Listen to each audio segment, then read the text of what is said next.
तुम्हारी बेटी का बाप जो ठहरा पार्वती, अब उसके हाथ पीले करने का समय आ गया है। पर हमारी आनंदी तो अभी सिर्फ 9 साल की है।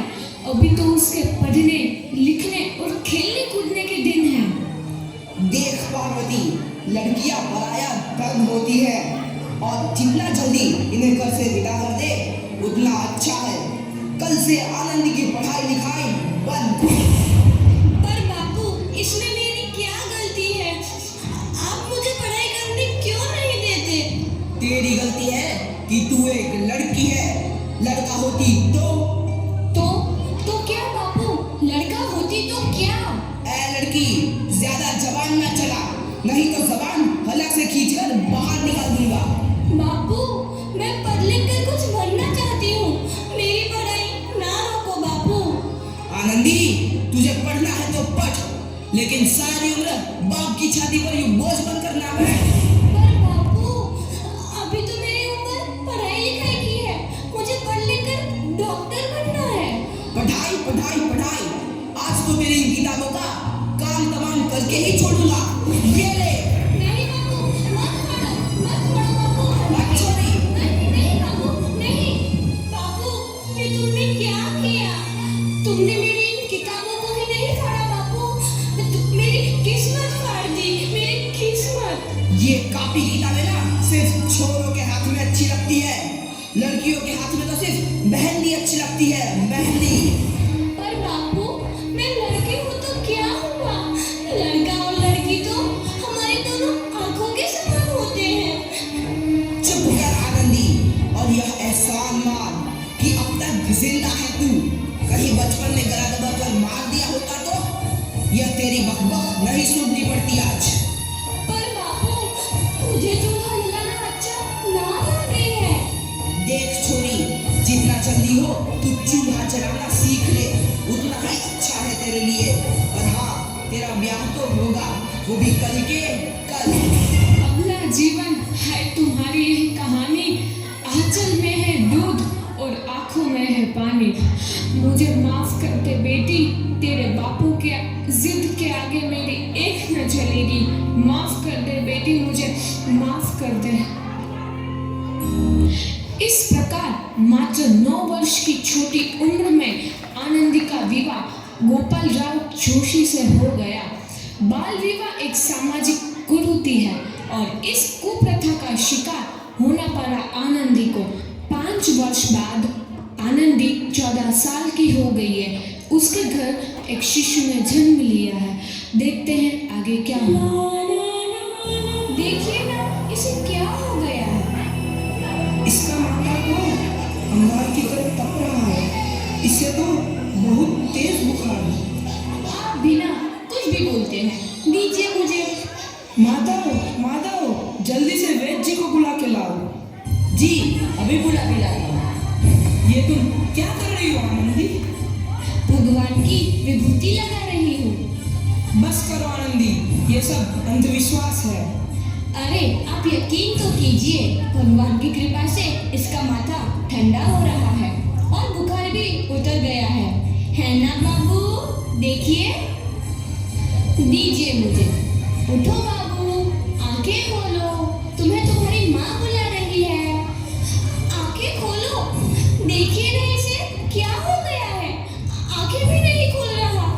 आंखें खोलो बेटा। आप चुप क्यों है? आंखें खोलो बेटा, आंखें खोलो। आनंदी, हमारा बेटा कभी आंखें नहीं खोलेगा। नहीं, ऐसा नहीं हो सकता। मेरे बेटे को मुझसे कोई नहीं छीन सकता, कोई नहीं छीन सकता। पागल मत बनो आनंदी। माधव, माधव। आनंदी, बंद करो ये पागलपन। भगवान ने मेरा बच्चा छीन लिया। भगवान ने नहीं, तुम्हारी अशिक्षा और अंधविश्वास ने तुम्हारा बच्चा छीना है। अगर तुम पढ़ी लिखी होती तो आज हमारा शिशु जीवित होता। तुम अनपढ़ थे आनंदी, अनपढ़। नहीं, अब मैं अनपढ़ नहीं रहूंगी। नहीं रहूंगी मैं अनपढ़।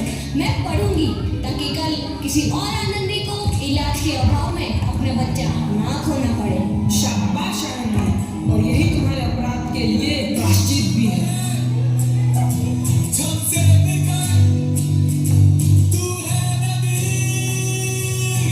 आनंदी, तुम्हारी 12वीं का परिणाम आ गया है। तुमने पूरे कॉलेज में प्रथम स्थान अर्जित किया है। आनंदी, तुम्हारी मेहनत रंग लाई है। तुम्हें शिक्षा वृत्ति मिली है। ये लो तुम्हारे अमेरिका जाने की टिकट। मुझे शिक्षा वृत्ति मिल गई, मैं अमेरिका जा रही हूँ। पर ये सब मैं अकेले कैसे कर पाऊंगी? दी, अपना आप को इतना कमजोर क्यों समझ रही हो? फिर इतना पढ़ने लिखने का क्या फायदा? तुम अभी गवार की गवार नहीं हूँ मैं अब गवार।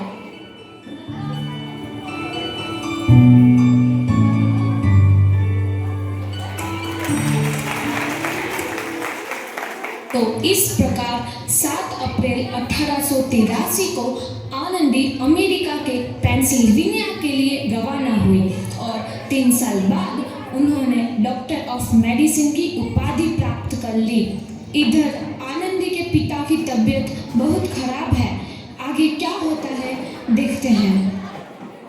एसिडिटी इनो सिर्फ 6 सेकंड में शुरू करेगा। इनो ऑन, एसिडिटी गॉन। दाढ़ी बनाने की मुंह तो कहते हो साधारण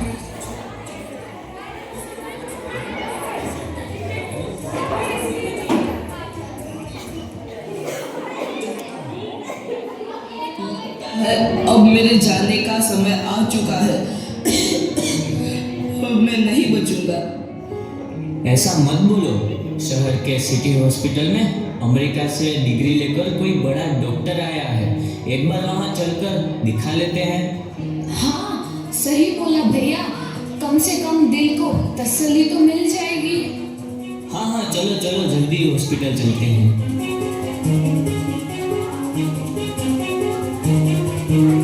इस मरीज की हालत तो बहुत ही खराब है। कोई चमत्कार ही इसे बचा सकता है। ऐसा मत बोलो भाई। डॉक्टर साहब कब तक आ जाएंगे? लो आ गई डॉक्टर मैडम। डॉक्टर मैडम, जल्दी देखिए, मरीज की हालत बहुत ही खराब है।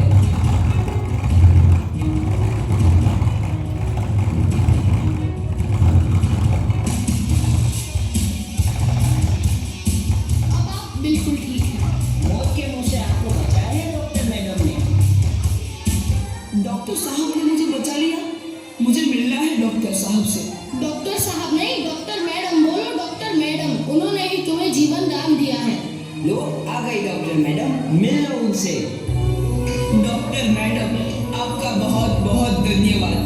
आपने मेरी जान बचाई। इसके बदले में मैं गरीब भला आपको क्या दे सकता हूँ? वचन चाहिए मुझे कि कभी ये नहीं कहोगे कि लड़कियां कुछ नहीं कर सकती। वचन? ये कैसा वचन? अरे श्यामलाल, तुमने पहचाना नहीं? तुम्हारी बेटी आनंदी। आनंदी? मेरी बेटी आनंदी? डॉक्टर? हाँ बापू, वही आनंदी जिसके लिए बचपन में तूने चूल्हा और दूल्हा के अलावा कुछ नहीं सोचा था। आनंदी, आनंदी मेरी बेटी, मुझे माफ कर दे। मैं तेरा गुनहगार हूँ बेटी।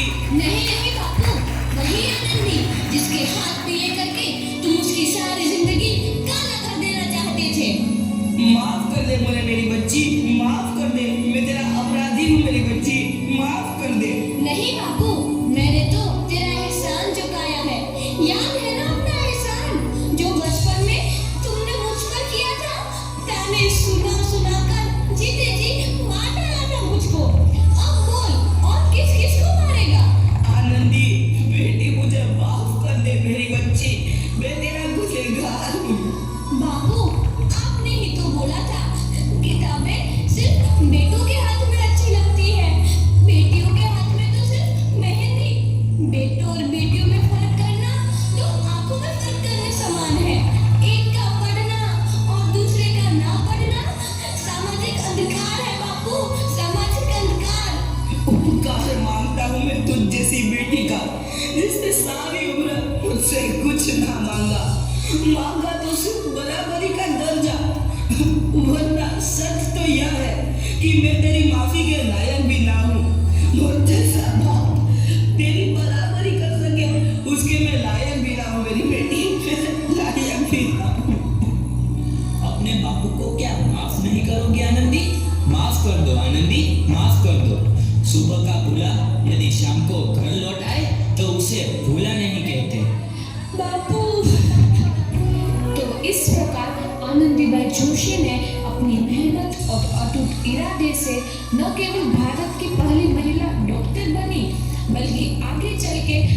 लड़कियों के लिए सुनहरा रास्ता दिखा गई जो जीवन में कुछ करना चाहती थी।